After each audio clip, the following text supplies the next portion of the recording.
โอ้ยฝ่าเอ้ยฝ่าห้องโยนยืนง่อยพ้นกังโกบซองเดละนังเมื่อบัดนี้บุญบอกมีพี่บ่อยนอหน้านองเอาเสียงของส่งพานางส่งพานางโอ้เอออ๋อ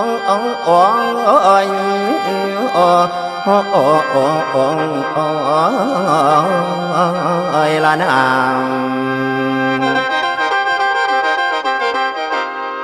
เมื่อบัดนี้เถื่อนี่สินใจอายสิได้ทองหาแฟนน้อละน้องหาตะแดนเหนือสิลองลงทั้งไตหาเมืองไทยก็จนเกี่ยงได้ยินเสียงอ้ายวอนวอนอยู่กรุงเทพพมหานครพี่กะวอนเอิญหาน้องกะบ่มา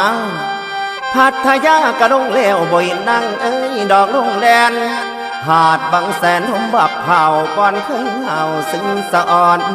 หรือว่าแก้วกำก่อนสิขึ้นสู่เมืองอีสานคุณแล้วพี่กะตามนั่งดอกบอนได้กะตาข้างไปสุรินทร์งานสร้างมวยนางแก้มเปิดเวินเห็นแต่สู้เพิ่นเอ๋ยเห็นแต่แฟนเพิ่นเอ๋ยเป็นอาใครสะอ่อนเมืองอุดรพี่ก็ไปหาน้องหาดังเอ้ยอยู่งานทองบ่ลำบงพี่ก็ขึ้นไปหาน้องก็บ่มีชายโสกีให้แสนอะไรเอ้ยอายกะจมพานา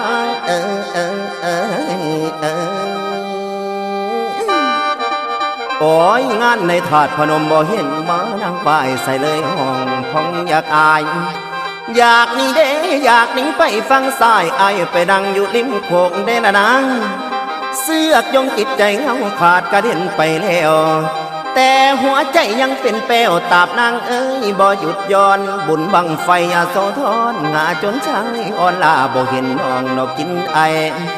บุญบังไฟกระจนแล้วเสียวเซลเซลบ้านเพื่อนตาวสาวเบาคงคู่มันสิเมื่อบ้านคู่สุขคงฝนกะลิ้นอาบย้อยสิหำอาบดอกเป็นฟอยพี่สิไปยืนคอยอยู่บนใดสิเห็นน้องเบิดเสียงฟ้องเสียงคองสิลงนังกาวานเดินทางพี่สิท่าอยู่บ้านไว้เข็นน้องเนกะใครเนกะใครโอ้โอ้โอ้ย